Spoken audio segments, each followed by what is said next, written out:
الله فلا مضل له ومن يضلله فلا هادي له أشهد أن لا إله إلا الله وأشهد أن محمدا عبده ورسوله أرسله بالهدى ودين الحق ليظهره على الدين كله ولو كره الكافرون يا أيها الذين آمنوا اتقوا الله حق تقاته ولا تموتن إلا وأنتم مسلمون يا أيها الناس اعبدوا ربكم الذي خلقكم من نفس واحدة وخلق منها زوجها وبث منهما رجالا كثيرا ونساء واتقوا الله الذي تساءلون به والأرحام إن الله كان عليكم رقيبا فإن أصدق الحديث كتاب الله وأحسن الحديث حدي محمد صلى الله عليه وسلم وشر الأمور محدثاتها وكل محدثة بدعة وكل بدعة ضلالة وكل ضلالة في النار وقال الله تعالى في القرآن الكريم أعوذ بالله من الشيطان الرجيم بسم الله الرحمن الرحيم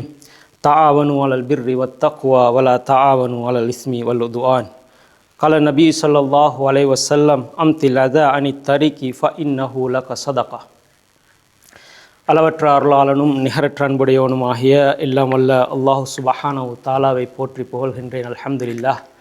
இறுதி தூதர் எம்பெருமானார் ஸல்லல்லாஹு அலைஹி வஸல்லம் அவர்கள் மீதும் அவர்கள் கொண்டு வந்த தீனை தமது உயிர் மூச்சாக எடுத்து நடந்த சஹாபாக்கள், தாபீன்கள், தபா தாபீன்கள், மறுமை நாள் வரை அந்த தூய தீனை பின்பற்றுகின்ற ஆண்கள், பெண்கள், சிறுவர்கள் அனைவருக்கும் அல்லாஹ் சுப்ஹானஹு தஆலாவின் அன்பும் அருளும் உண்டாவதாக என்று முதற்கண் தெரிவித்துக் கொள்கின்றேன். ஜும்மாவுடைய கடமையை நிறைவேற்றுவதற்காக இங்கு வந்து அமர்ந்திருக்கின்ற அல்லாஹ் சுப்ஹானஹு தஆலாவின் நல்லடியார்களே, அன்புமிக்க இஸ்லாமிய சகோதரர்களே, எங்களுடைய வாழ்க்கையின் எல்லா சந்தர்ப்பங்களிலும் அல்லாஹ் சுப்ஹானஹு தஆலா எங்களுக்கு இட்ட கட்டளைகளை நாங்கள் எடுத்து நடக்க வேண்டும் என்றும் அவன் தடுத்திருக்கின்ற வேண்டாம் என்று சொல்லியிருக்கின்ற விடயங்களிலிருந்து முற்றுமுழுதாக விலகி நடக்குமாறும் எனக்கும் அப்பால் உங்களுக்கும் நான் வசியத் என்னும் நல்லுபதேசம் செய்து கொள்கின்றேன்.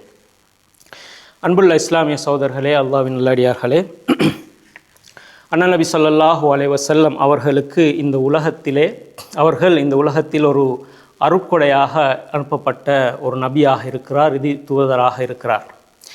அன்னாருடைய ஒவ்வொரு வார்த்தைகளும் எங்களுக்கு ஒரு படிப்பினையாகவும் வாழ்க்கை வழிகாட்டியாகவும் இருக்கிறது.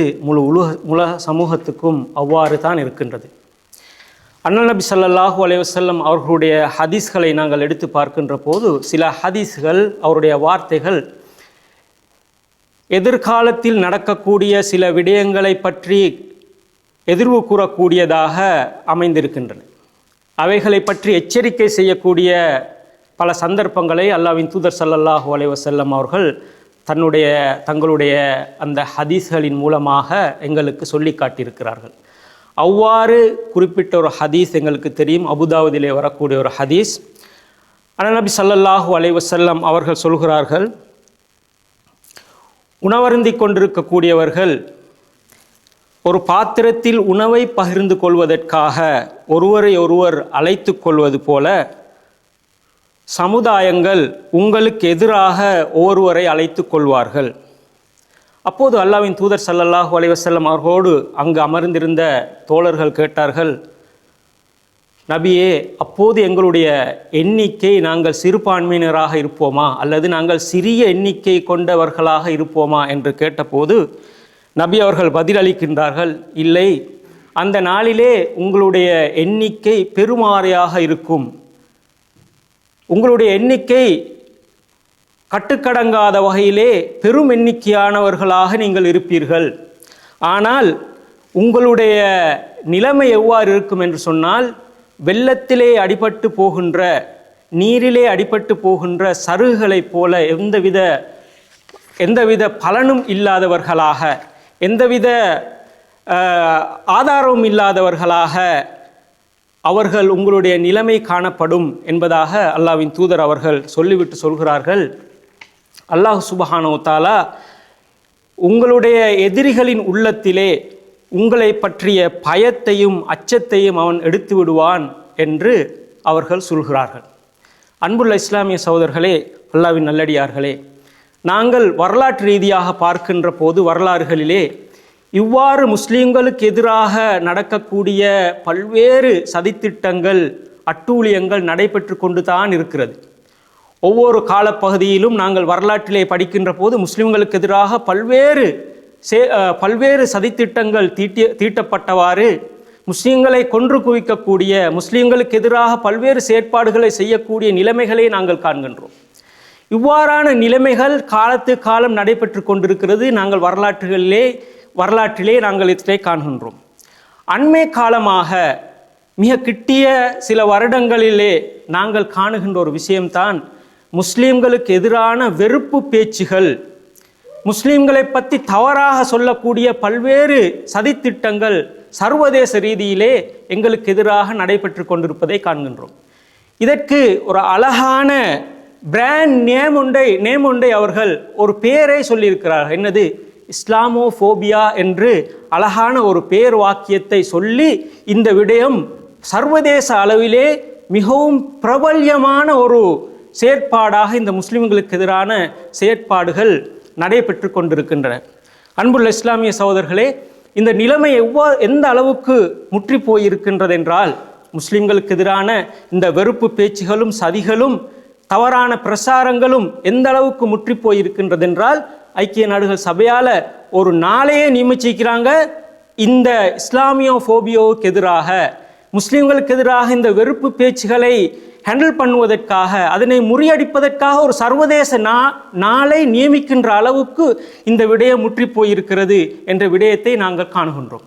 எனவே அன்புள்ள இஸ்லாமிய சகோதரர்கள், இது ஒரு நாங்கள் காணுகின்ற ஒரு ஆபத்தான ஒரு நிலைமையை நாங்கள் புரிந்து கொள்ள வேண்டியவர்களாக இருக்கின்றோம் தற்போது நாங்கள் வாழுகின்ற போது.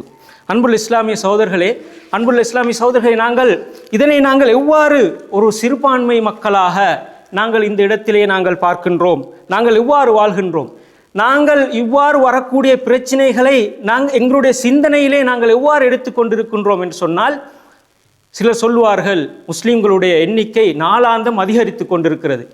அமெரிக்காவிலும் ஐரோப்பாவிலும் முஸ்லீம்கள் இஸ்லாத்தை பற்றிய அந்த எண்ணம் அவர்களை ஈர்த்து கொண்டிருக்கிறது. பல ஆயிரக்கணக்கானவர்கள் இஸ்லாத்தை நோக்கி வந்து கொண்டிருக்கிறார்கள். எனவே அந்த பொறாமையின் காரணமாகத்தான் இவர்கள் எங்களுக்கு எதிராக இவ்வாறு வெறுப்பு பேச்சுகளை செய்கிறார்கள் என்று நாங்கள் சும்மா சாதாரணமாக கதைத்து கொண்டு நாங்கள் இருக்கின்றோம். இவ்வாறான ஒரு நிலைமை எங்களிடத்திலே காணப்படுகிறது. அன்புள்ள இஸ்லாமிய சகோதரர்களே, இந்த விடயம், இந்த எங்களுக்கு எதிரான இந்த வெறுப்பு பேச்சுகளும், எங்களுக்கு எதிரான சதித்திட்டங்களும், எங்களை பற்றிய தவறான பிரசாரங்கள் எல்லாம் நாங்கள் எவ்வாறு எடுத்துக்கொண்டிருக்கின்றோம் என்று சொன்னால், ஒரு பாரிய எங்களுக்கு எதிரான ஒரு சதித்திட்டத்தில் ஒரு சிறிய மூளையை நாங்கள் பிடித்து கொண்டிருக்கின்றோம். பொறாமையின் காரணமாகத்தான் இவ்வாறு நடக்கின்றது என்று நாங்கள் சொல்கின்றோம். அன்புள்ள இஸ்லாமிய சகோதரர்களே, இந்த இஸ்லாமோஃபோபியா என்று சொல்லக்கூடிய இந்த வெறுப்பு பேச்சும், எங்களுக்கு எதிரான சதித்திட்டங்களும், தவறான பிரசாரங்களும் இவ்வாறு வளர்ந்து வருவதற்கு எங்களுடைய நடவடிக்கைகளும் ஒரு காரணம் என்பதை நாங்கள் புரிந்து கொள்ள பல போது தவறிவிடுகின்றோம். நாங்கள் ஒரு நாட்டிலே மைனாரிட்டியாக வாழுகின்றோம், சிறுபான்மையினராக வாழுகின்றோம். அவ்வாறு வாழுகின்ற போது எங்களுடைய சிந்தனை எவ்வாறு இருக்கின்றது என்று சொன்னால், நாங்கள் சிந்தனையிலே மைனாரிட்டியாக இருக்கின்றோம், ஆனால் நாங்கள் சிந்தனையில் நாங்கள் மெஜாரிட்டி திங்கிங்காக இருக்கிறோம். நாங்கள் பெரும்பான்மை மக்களாக நாங்கள் சிந்தித்து கொண்டு நாங்கள் செயல்பட்டு கொண்டிருக்கின்றோம். அண்மையிலே ஒரு பயணம் ஒன்று நான் போனேன், மான்செஸ்டருக்கு போனேன். அது ஒரு கிறிஸ்மஸ் பீரியட். அப்போ நான் அந்த காரில் போய்கின்ற போது ஒரு பாகிஸ்தானை சேர்ந்த ஒரு சகோதரர் தான் அந்த காரை ஓட்டி கொண்டு போனேன். அப்போ நான் ஒரு கிறிஸ்மஸ் பீரியட், எனக்கு அந்த கிறிஸ்மஸுக்குரிய ஒரு அலங்காரங்கள் இவைகளை நான் காணவில்லை. அங்கே கொஞ்சம் குறைவாக தான் இருந்துச்சு. அப்போ நான் அந்த சகோதரத்தை கேட்டேன், இது இந்த ஒரு கிறிஸ்டியன் நாடு இப்படி கொஞ்சம் குறைவாக தான் இருக்குது, எங்களை நாடு ஒப்பிடுற நேரத்துக்கு கூட பார்க்குற நேரம் அதை விட குறைவாக தான் இருக்குது அப்படின்னு சொல்லி நான் அவரிடத்தில் கேட்டபோது அவர் எனக்கு சொன்ன பதில் எனக்கு கொஞ்சம் ஷொக்காக இருந்துச்சு. என்ன சொல்கிறார்? இல்லை ஹராம் அது பேசுவாங்க, அதெல்லாம் ஹராம்னு சொல்லி சொன்னார். அப்போ நாங்கள் எங்கே வந்திருக்கிறோம், என்ன பேசுகிறோம், என்ன திங்கிங்கில் நாங்கள் இருக்கிறோம்னு சொல்லி ஒருத்தரம் பார்க்க வேண்டும். நாங்கள் மிடில் ஈஸ்ட்லேருந்து வந்திருக்கிறோம், பாகிஸ்தான்லேருந்து வந்திருக்கிறோம். ஆனால் நாங்கள் இங்கே வாழ போகிற வாழ்க்கை மிடில் ஈஸ்ட் வாழ்க்கையும் பாகிஸ்தான் வாழ்க்கையும் வாழக்கூடியவர்களாக இருக்கிறோம். அவ்வாறு நாங்கள் சிந்தனை பண்ணக்கூடியவர்களாக இருக்கின்றோம். நாங்கள் இங்கே வாழக்கூடிய ஒரு பரந்த சமூகத்துக்கு மத்தியிலே எங்களுடைய பொறுப்புகளையும் கடமைகளையும் நாங்கள் மறந்துவிட்டு வாழ்ந்து கொண்டிருப்பதன் காரணமாகத்தான் இந்த எதிர்பிரச்சாரங்களும் எங்களை பற்றிய தப்பான கருத்துகளும் மேலோங்கி வருவதற்கு ஒரு முக்கியமான காரணியாக இருக்கின்றது. அன்புள்ள இஸ்லாமிய சகோதரர்களை, நாங்கள் பார்க்கின்றோம். இதுபோல பல உதாரணங்களை எங்களுக்கு சொல்லிக்கொள்ள முடியும். எங்களுடைய அன்றாட வாழ்க்கையிலே நாங்கள் நடக்கக்கூடிய ஒவ்வொரு சம்பவங்களும் இந்த சமூகத்திலே பாரிய எதிர்ப்பையும் எங்களுக்கு எதிரான தவறான எண்ணத்தையும் கொண்டு வரக்கூடியதாக இருக்கின்றது. அன்புள்ள இஸ்லாமிய சகோதரர்களே, நாங்கள் ஒவ்வொருவரும் சிந்திக்க வேண்டும். ஒரு முஸ்லீம் என்ற வகையிலே, ஒரு முஸ்லீம் சமூகம் என்ற வகையிலே நாங்கள் இந்த நாட்டிலே வாழுகின்ற போது எங்களுடைய பொறுப்புகள் என்ன என்பதை நாங்கள் உணர்ந்து வாழ தலைப்பட வேண்டும். இஸ்லாம் எங்களுக்கு என்ன வழிகாட்டலை இதுக்கு தந்திருக்கிறது என்பதை நாங்கள் புரிந்து கொள்ள வேண்டும். ஒரு சமூகமாக, ஒரு மைனாரிட்டியாக நாங்கள் இந்த உலகத்திலே வாழ்ந்து கொண்டிருக்கின்றோம் என்று சொன்னால் அதிலே எங்களுடைய சிந்தனை போக்கு எவ்வாறு இருக்க வேண்டும் என்பதை நாங்கள் புரிந்து கொள்ள வேண்டும். இஸ்லாம் எங்களுக்கு சில சமூக கடமைகளை சொல்லித் தருகிறது, சமூக பொறுப்புகளை சொல்லித் தருகிறது. அந்த பொறுப்புகளை நீங்கள் சரிவர நிறைவேற்ற வேண்டும் இவ்வாறான ஒரு நாட்டிலே வாழுகின்ற போது என்ற கட்டளையை இஸ்லாம் எங்களுக்கு வழிகாட்டலை சொல்லித் தருகிறது. நாங்கள் சமூக பொறுப்புகள் என்றால் என்ன? அன்புள்ள இஸ்லாமிய சகோதரர்களே, நாங்கள் பிறருடைய உரிமைகளை மதித்து வாழ வேண்டும், அவர்களுடைய பிறருக்கு உதவக்கூடியவர்களாக இருக்க வேண்டும். அதே போன்று சுற்றுப்புற சூழல், சட்டத்திட்டங்கள் இவற்றை பேணி வாழக்கூடிய மனிதர்களாக நாங்கள் இருக்க வேண்டும். அன்புள்ள இஸ்லாமிய சகோதரர்களே, எங்களுக்கு தெரியும், நாயின்னு சொல்றது இந்த நாட்டில் அது அவர்களுக்கு உயிர். நாயின்னு சொன்னா அவர்களுக்கு உயிர். நாங்கள் நாய் நஜீஸ்ன்னு சொல்லி எங்களுக்கு நாயை வெட்டி உதைக்க முடியாது இந்த நாட்டில், அப்படித்தானே? அவ்வாறு நாயால் இஸ்லாம் எங்களுக்கு ஜீவகாருண்யம் என்ற வகையில் நாயால் சொர்க்கம் போனதாக எங்களுக்கு இஸ்லாமிய வரலாறு சொல்லுது. ஆனால் இன்றைய வரலாறு எப்படி ஆக்குது? நாயால் சிறை போன சம்பவத்தை நாங்கள் அண்மையில் காண்றோம். நாய் ஒன்றால் சவுதி அரேபியாவில் சிறைக்கு போன ஒரு ஆளை நாங்கள் காண்றோம். இவ்வாறான மென்டாலிட்டி, நாங்கள் சிறுபான்மையினராக வாழ்ந்தாலும் நாங்கள் என்ன ஒரு மெஜாரிட்டி திங்கிங்கில் வாழ்ந்து கொண்டிருப்பதால் எங்களுடைய சமூக கடமைகளை, பொறுப்புகளை நாங்கள் மறந்து வாழ்கிறதால இவ்வாறான நிலைமைகளை நாங்கள் காண்கிறோம். இஸ்லாமிய சகோதரர்களே, இன்றைய இந்த இஸ்லாமோஃபோபியா என்ற இந்த முஸ்லீம்களுக்கு எதிரான பிரசாரங்கள், தப்பான கருத்துக்களிலே பின்னிலையிலே மீடியா மற்ற எல்லா விடயங்கள் இருந்தாலும் அதிலே எங்களுடைய பங்கும் ஒரு அளவு இருக்கிறது என்பதை நாங்கள் புரிந்து கொள்ள வேண்டும். அன்புள்ள இஸ்லாமிய சகோதரர்களே, இஸ்லாம் எங்களுக்கு என்ன இது சம்பந்தமாக சொல்லி தருகிறது? சோசியல் ரெஸ்பான்சிபிலிட்டிஸ், நாங்கள் ஒரு சமூகத்திலே வாழுகின்ற போது சமூக கடமைகளை இஸ்லாம் எங்களுக்கு எவ்வாறு சொல்லித் தருகிறது என்பதை ஒரு தரம் நாங்கள் சிந்தித்து பார்க்க வேண்டும். இஸ்லாம் எங்களுக்கு என்ன வழிகாட்டலை தருகிறது? ஒரு மெஜாரிட்டி கண்ட்ரியிலே ஒரு மைனாரிட்டியாக நாங்கள் வாழுகின்ற போது என்ன சோசியல் ரெஸ்பான்சிபிலிட்டிஸ் எங்களுக்கு இருக்கிறது என்பதை, அது இஸ்லாம் என்ன வகையில் எங்களுக்கு வழிகாட்டுகிறது என்பதையும் நாங்கள் ஒரு தரம் சிந்திக்க வேண்டும். அன்புள்ள இஸ்லாமிய சகோதரர்களே, அல்லாஹ்வின் நல்லடியார்களே, ரசூல் ஸல்லல்லாஹு அலைஹி வஸல்லம் அவர்கள் ஒரு முறை பாதையோரத்திலே நடந்து வந்து கொண்டிருக்கிறார்கள். சஹாபாக்கள் பாதையோரத்திலே நின்று கதைத்து கொண்டிருக்கிறார்கள். ரசூல் ஸல்லல்லாஹு அலைஹி வஸல்லம் அவர்கள் சொன்னார்கள், சாலையோரங்களிலே நின்று கதைக்க வேண்டாம், கதைத்து கொண்டிருக்க வேண்டாம் சொல்லி அவருக்கு அறிவுரை சொன்னபோது சஹாபாக்கள் சொல்கிறார்கள், அல்லாஹ்வின் தூதரே, நாங்கள் 4 விஷயத்தை பேசுகிற இடமாகத்தான் இந்த ரோடோரம் இருக்குது. ரோட்டோரத்தில் நின்று தான் 4 விஷயத்தை நாங்கள் பேசி கொண்டிருக்கிறோம், சில விஷயங்களை நாங்கள் கலந்துரையாடுறோம். எனவே அதை எங்களுக்கு விட்டுறது கொஞ்சம் கஷ்டமாக இருக்குது அப்படின்னு சொல்லி ரசூலுல்லாஹ்கிட்ட சொல்கிறாங்க. அப்போ ரசூலுல்லாஹ் சொல்கிறார், ரைட், உங்களுக்கு அப்படின்னு சொன்னால் இந்த இடத்துல விட்டு போகிறது கஷ்டமாயிக்குன்னு சொன்னா, அந்த பழக்கத்தை விடுறது கஷ்டமாயிதுன்னு சொன்னா, நீங்கள் சாலைக்குரிய இந்த ரோடுக்குரிய உரிமையை நீங்கள் கொடுங்க அப்படின்னு சொல்லி ரசூலுல்லாஹ் அறிவுரை சொல்கிறாங்க. எப்படி? பாதையில் ரசூலுல்லாஹ் சொல்லி கொடுக்குறாங்க. நாங்கள் வீட்டில் விஷயங்களை படித்தாலும் நடைமுறைப்படுத்த போகிறது பாதையில். ரசூலுல்லாஹ் அந்த பழக்கத்தை சஹாபாக்களுக்கு சொல்லி கொடுக்குறாங்க. உங்களோட ரெஸ்பான்சிபிலிட்டிஸ் என்னன்னு சொல்லி கொடுக்குற நேரம் நீங்கள் ரோட உரிமையை நீங்கள் பேணுங்க அப்படின்னு சொல்லி ரசூலுல்லாஹ் சொல்கிறாங்க. அப்போ சஹாபாக்கள் இதை கேட்டோன்னே, ரோடுக்கும் உரிமை இருக்குதான்னு சொல்லி ஒரு சஹாபி கேட்குறாரு. ரோடுக்கும் உரிமைகள் இருக்குதா, ரைட்ஸ் இருக்குதான்னு சொல்லி கேட்குறாங்க. ரோடுக்கும் ரைட்ஸ் இருக்குதா அப்படின்னு சொல்லி கேட்ட நேரம் அல்லாஹ்வின் தூதர் அவர் சொல்கிறார்கள், ஆம், அது என்னன்னு சொன்னேன்டா, நீங்கள் உங்களுடைய பார்வையை தாழ்த்தி கொள்ளுங்கள். ரோட்டில் நின்று காய்ச்சி கொண்டு நிற்கிறீங்களா, 4 பேர் அந்த பக்கத்தால் போவாங்க, பெண்கள் போவாங்க, சிறுவர்கள் போவாங்க, வயோதிபர்கள், வேறு வேறு நிலைமைகளை உள்ள மக்கள் இந்த உங்களை கடந்து போவாங்க, நீங்களோட பார்வையை நீங்கள் தாழ்த்தி கொள்ளுங்கன்னு சொல்லி சொல்கிறாங்க. 2வது, மற்றவருக்கு தொந்தரவு கொடுக்கக்கூடியவர்களாக இருக்க வேண்டாம், தொந்தரவு செய்யக்கூடியவர்களாக இருக்க வேண்டாம் என்று ரசூல் ஸல்லல்லாஹு அலைஹி வஸல்லம் அவர்கள் பாதையுடைய உரிமையை சொல்லிக் கொடுக்குறாங்க. சதகாவை பற்றி பேசுகிற நேரம் அன்புள்ள இஸ்லாமிய சகோதரர்களே, ரசூல் ஸல்லல்லாஹு அலைஹி வஸல்லம் அவர்கள் சொல்கிறார்கள், இமாத்தத்துல் அதா அனி தரீக் சதகா. பாதையிலே ஒரு கல்லோ முள்ளோ மற்றவர்களுக்கு தீங்கு விளைவிக்கக்கூடியதாக இருக்கிறதா, அதை நீங்கள் அகற்றுவதும் சதக்கா என்று சொல்கிறார்கள். இது சதக்காவை பற்றி ரசூலுல்லாஹ் சொன்ன ஒரு அவங்களுடைய ஹதீஸ். ஆனால் இதில் இருக்கிற பின்னுக்கு இருக்கிற அந்த கருத்தை பாருங்க. ரசூல் ஸல்லல்லாஹு அலைஹி வஸல்லம் அவர்கள் ஒரு மனிதனுக்கு இருக்க வேண்டிய, ஒரு முஸ்லீமுக்கு இருக்க வேண்டிய சோசியல் ரெஸ்பான்சிபிலிட்டி சொல்றாங்க, ஒரு சமூக கடமையை சொல்றாங்க. என்னன்னு சொன்னா, யாராக இருந்தாலும் எந்த மனிதனாக இருந்தாலும் பாதையிலே ஒரு தடை ஒன்று இருக்கும் என்று சொன்னால், யாருக்காவது தீங்கு விளைவிக்கக்கூடிய ஒரு பொருள் இருக்கும் என்று சொன்னால், அதனை நீ அகற்றுவது உன்னுடைய சமூக கடமை என்பதை ரசூல் ஸல்லல்லாஹு அலைஹி வஸல்லம் அவர்கள் எங்களுக்கு சொல்லி தருகின்றார்கள். பாதையை நாங்கள் காணுகின்றோம், ஏதாவது இருக்கிறது, அதை நாங்கள் நினைக்க வேண்டும், இது நான் கடந்து விட்டு போற ஒரு விஷயம் இல்லை அப்படி என்று சொல்லி நாங்கள் புரிந்து கொள்ள வேண்டும். இதனை நாங்கள் அதை அகற்றுவது என்ற சோசியல் ரெஸ்பான்சிபிலிட்டி என்ற விஷயத்தை நாங்கள் எங்களோட மனசில் எடுக்க வேண்டும். இது எங்களுக்கு இஸ்லாம் சொல்லித்தந்த ஒரு விஷயமாக நாங்கள் எடுக்க வேண்டும். அன்புள்ள இஸ்லாமிய சகோதரர்களே, இவற்றை நாங்கள் நடைமுறையிலே இவற்றை நாங்கள் காணக்கூடியதாக இல்லை. எங்களுடைய நடைமுறை வாழ்க்கையிலே இவை இல்லை. நாங்கள் வாகனத்தை நடுரோட்டில் நிப்பாட்டி கொண்டு 4 பேரோட காய்ச்சி நிற்கிறோம், பின்னுக்கால 2-3 வாகனம் நின்று கொண்டு நிற்குது. எங்களுடைய சோசியல் ரெஸ்பான்சிபிலிட்டிஸ் எங்க இருக்குதுன்னு பாருங்க. குப்பையில டம்ப் பண்றோம், எங்களோட குப்பையை போட்டு மற்றவங்க குப்பையில டம்ப் பண்றோம். ஒவ்வொரு குப்பை தொட்டிகளும் வேறு வேறாக பிரிக்கப்பட்டிருக்கிறது. அதில் இந்த குப்பை தான் போட வேண்டும், இந்த குப்பை தான் போட வேண்டும் என்று இருக்கிறது. நாங்கள் இவற்றை பேணுவதில்லை என்றால் சொன்னால் எங்களுடைய சோசியல் ரெஸ்பான்சிபிலிட்டிஸ் அங்க நாங்கள் மீறுறோம். அது இஸ்லாம் சொல்லி தந்த ஒரு கடமையை நாங்கள் மீறி நாங்கள் இங்கே செயல்பட்டு கொண்டிருக்கின்றோம் என்பதை நாங்கள் பார்க்க வேண்டும். இவைகள் சிறு விடயங்களாக இருந்தாலும் இவற்றை மற்ற விடயங்களோடு ஒப்பிடுகின்ற போது பல பிரச்சனைகளை எங்களுக்கு கொண்டு வரக்கூடியதாக இருக்கின்றது. அன்புள்ள இஸ்லாமிய சகோதரர்களே, ஒரே ஒரு விடயத்தை மாத்திரம் நான் சொல்கின்றேன்.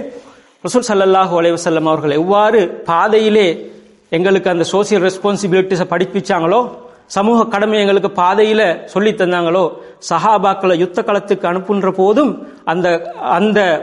அந்த பொறுப்பை, சமூக பொறுப்பை சொல்லிக் கொடுத்தார்கள்.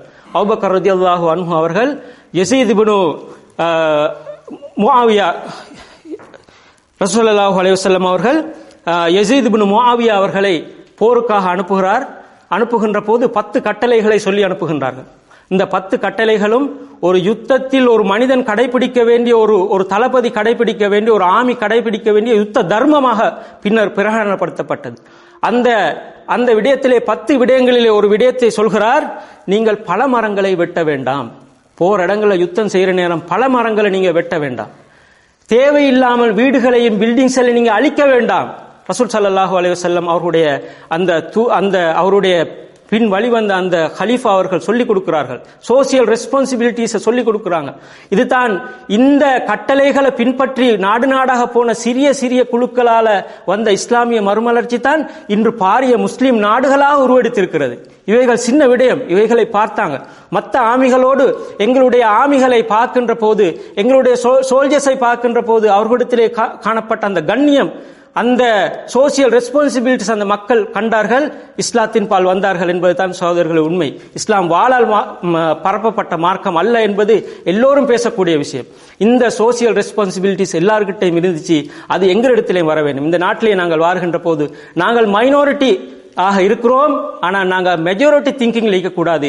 இந்த சமூகத்தில் இருக்கின்ற ஒவ்வொரு சட்ட திட்டங்களை பேணக்கூடியவர்களாக நாங்கள் இருக்க வேண்டும். அதன் மூலமாகத்தான் இந்த எங்களுக்கு எதிரான வருகின்ற இந்த இஸ்லாமோபோபியா என்று சொல்லக்கூடிய இந்த எதிர் பிரசாரங்களை எல்லாத்தையும் முறியடிப்பதற்கு இதுவும் ஒரு உண்டுதலாக இருக்கும் என்பதை நாங்கள் ஒவ்வொருவரும் புரிந்து கொள்ள வேண்டும். வாஹ்ர தஅவானா அனில் ஹம்துலில்லாஹி ரப்பில் ஆலமீன். அகூலு கௌலி ஹாதா அஸ்தக்ஃபிருல்லாஹ லி வ லக்கும் வ லிஜமீல் முஸ்லிமீன வல் முஃமினீன அஜ்மாயின் வஸ்தக்ஃபிரூஹு இன்னஹு ஹுவல் கஃபூருர் ரஹீம்.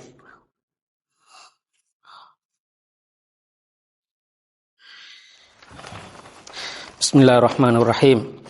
ஸலாத்து வஸ்ஸலாமு அலா ரசூலில் அமீன் வ அலா ஆலிஹி வ ஸஹ்பிஹி அஜ்மாயின். அன்புள்ள இஸ்லாமிய சகோதரர்களே, அல்லாஹ்வின் நல்லடியார்களே, இந்த நாங்கள் பேசிக்கொண்டு வந்த இந்த இஸ்லாத்துக்கு எதிரான, முஸ்லிம்களுக்கு எதிரான பொய் பிரசாரங்கள், இவற்றிலே எங்களுடைய பங்கும் இருக்கிறது என்பதை நாங்கள் முதலாவதாக புரிந்து கொள்ள வேண்டும். வெறுமனே எல்லாம் வெளியிலே இஸ்லாத்துக்கு எதிரான பொறாமையின் காரணமாக, இஸ்லாம் வளர்ந்து வருகிறது, முஸ்லீம்கள் நாளுக்கு நாள் எண்ணிக்கையில் பெருகிக் கொண்டிருக்கிறார்கள் என்ற பொறாமையின் காரணமாகத்தான் இவை நடக்கிறது என்ற அந்த கருத்தை நாங்கள் மாற்றிக்கொள்ள வேண்டும். இதிலே எங்களுடைய சிந்தனை, எங்களுடைய செயற்பாடுகளும் இருக்கிறது என்பதை நாங்கள் முதலிலே புரிந்து கொள்ள வேண்டும். ரசூல் ஸல்லல்லாஹு அலைஹி வஸல்லம் அவர்கள் அவருடைய தோழர்கள் முதலாவதாக அபிசீனியாவுக்கு ஹிஜ்ரத் போகிறார்கள். நாங்கள் ஹிஜ்ரத் என்று சொன்னாலும் ஆங்கிலத்தில் சொன்னா எசைலம் சீக்கஸா தான் போறாங்க.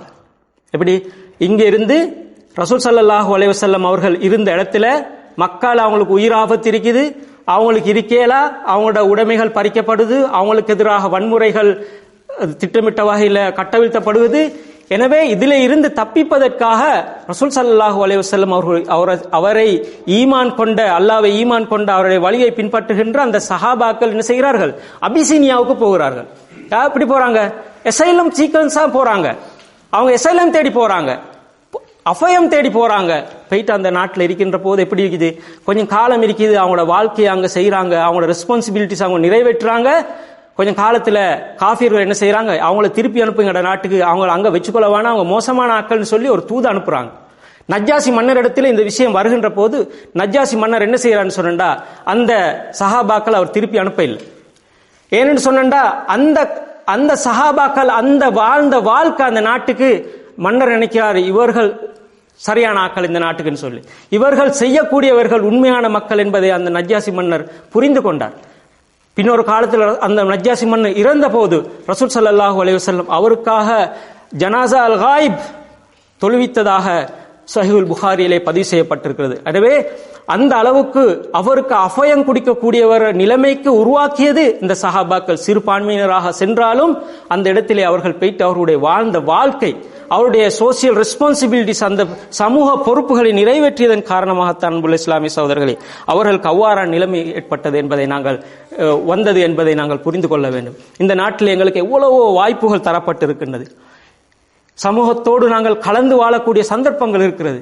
இங்கே இருக்கின்ற பல்வேறு செட்டப்ஸ் இருக்குது. ஃபுட் பேங்க் இருக்குது, அதே போன்று நாங்கள் பார்க்கிறோம் சேரிட்டிஸ், வாலண்டியரிங், இது போன்ற எவ்வளவு விஷயங்கள் இருக்குது. எங்களுடைய பங்களிப்பு எந்த அளவு இருக்குது? நாங்கள் உழைப்பதிலே தான் எங்களுடைய கரிசனை இருக்கிறது ஒழிய இந்த சமூகத்தோடு நாங்கள் மற்ற சமூகங்களோடு கலந்து கொள்வதற்காக ஏற்படுத்தப்பட்டிருக்க இந்த செட்டப்களில் நாங்கள் எந்த அளவு எங்களுடைய பங்களிப்பை நாங்கள் செலுத்துறோம் என்பதை நாங்கள் ஒருத்தனம் சிந்தித்து பார்க்க வேண்டும். அன்புள்ள இஸ்லாமிய சகோதரர்களே, யூசுப் அல் கர்தாவி ரஹ்மத்துல்லாஹி அலைஹி அவர்கள் ஒரு அழகான புத்தகத்தை எழுதினார். அந்த புத்தகத்தோட பேர் ஃபிக்ஹ் ஆஃப் முஸ்லிம் மைனாரிட்டிஸ். ஒரு முஸ்லிம் மைனாரிட்டிஸ், வெளிநாடுகளில் வாழ்ற சிறுபான்மை முஸ்லீம்கள், அவர்கள் எவ்வாறு அந்த நாட்டில் வாழ வேண்டும் என்ற விஷயத்தை எழுதி ஒரு புத்தகமாக வெளியிட்டார். ஃபிக்ஹுல் அக்கல்லியாத்னு சொல்லி அரபுல வந்திருக்குது. இந்த புத்தகத்தில் அவர் அழகான ஒரு கருத்து சொல்றார். அன்புள்ள இஸ்லாமிய சகோதரர்களே, அவர் அதில் சொல்கின்ற போது, சிறுபான்மையினராக வாழுகின்ற போது முஸ்லீம்கள் அந்த நாட்டிலே பெரும்பான்மை சமூகத்தோடு கலந்து வாழக்கூடியவர்களாக இருக்க வேண்டும், தனித்து போகக்கூடாது. நாங்க பாக்குறோம், எப்பயும் பாக்குறோம் அப்படின்னு சொன்னா, எங்க சரி பிளாக் பர்னுக்கு சரி வேற எங்க சரி முஸ்லீம்கள் கூடுதலாக இருக்கிற இடத்துக்கு போய்கொள்ளதான் பாக்குறோம். எப்படி சரி எங்கட ஆக்களோட சேர்ந்து கொள்ளதான் பாக்குறது. அப்படி இல்லை என்று சகோதரர்களே, நாங்க இந்த சமூகத்தோடு கலந்து நாங்கள் முஸ்லீம்களாக வாழ்ந்து காட்டினால்தான் எங்களை பற்றிய தப்பான அபிப்பிராயங்கள் அவர்களை விட்டு செல்லும் என்பதை நாங்கள் புரிந்து கொள்ள வேண்டும். அன்புள்ள இஸ்லாமிய சகோதரர்கள், அவர் இன்னொரு கருத்தையும் சொல்கிறார். இந்த முஸ்லீம்கள் தமது மத அடையாளங்களோடு எங்களை முஸ்லீம்களாக எங்களுடைய அடையாளப்படுத்திக் கொண்டு மற்றவர்களுக்கு நாங்கள் பிரயோசனப்படக்கூடியவர்களாக இந்த உலகத்திலே இந்த நாட்டிலே வாழ வேண்டும் என்ற கருத்தை அல்லாமா யூசுப் அல் கர்தாவி அவர்கள் சொல்லி காட்டுகின்றார்கள். ஒரு அழகான புத்தகம். அந்த வகையிலே எங்களுக்கென சில சோசியல் ரெஸ்பான்சிபிலிட்டிஸ் இருக்கிறது. ஒரு முஸ்லீம் என்ற வகையிலே நாங்கள் இந்த நாட்டிலே வாழுகின்ற போது நாங்கள் எவ்வாறான பொறுப்புகளை சுமந்து நாங்கள் வாழக்கூடியவர்களாக இருக்க வேண்டும் என்பதை நாங்கள் முதலிலே புரிந்து கொண்டு தான் இந்த நாட்டிலே வாழ வேண்டும். அப்போதுதான் எங்களை பற்றிய தப்பான எண்ணங்களை கலைப்பதற்கு எங்களுக்கு வாய்ப்பாக அமையும். எங்களை பற்றிய நல்லெண்ணங்களை மெஜாரிட்டி அவர்களிடத்திலே மற்ற சமூகங்களுக்கு மத்தியே உண்டாக்குவதற்கு வாய்ப்பாக அமையும் என்பதை நாங்கள் ஒவ்வொருவரும் ஆழமாக மனதிலே புரிந்து கொள்ள வேண்டும். அல்லாஹ் சுப்ஹானஹு வ தஆலா அந்த சிந்தனை எங்களுக்கு தர வேண்டும். அவ்வாறான ஒரு வாழ்க்கை இந்த நாட்டிலேயும் மற்ற இடங்களிலும் வாழ்வதற்கு அல்லாஹ் சுப்ஹானஹு வ தஆலா எனக்கும் உங்களுக்கும் அருள் புரிவானாக. வாஹிரு தஅவானா அல்ஹம்துலில்லாஹி ரப்பில் ஆலமீன். இபாதுல்லாஹ் இன்னல்லாஹ யஅமுருக்கும் பில் அத்லி வல் இஹ்சான் வ ஈதாஇல் குர்பா வ யன்ஹா அனில் ஃபஹ்ஷாஇ வல் முன்கர் வ லذிக்ருல்லாஹி அக்பர் வல்லாஹு யஅலமு மா தஸ்னஊன்.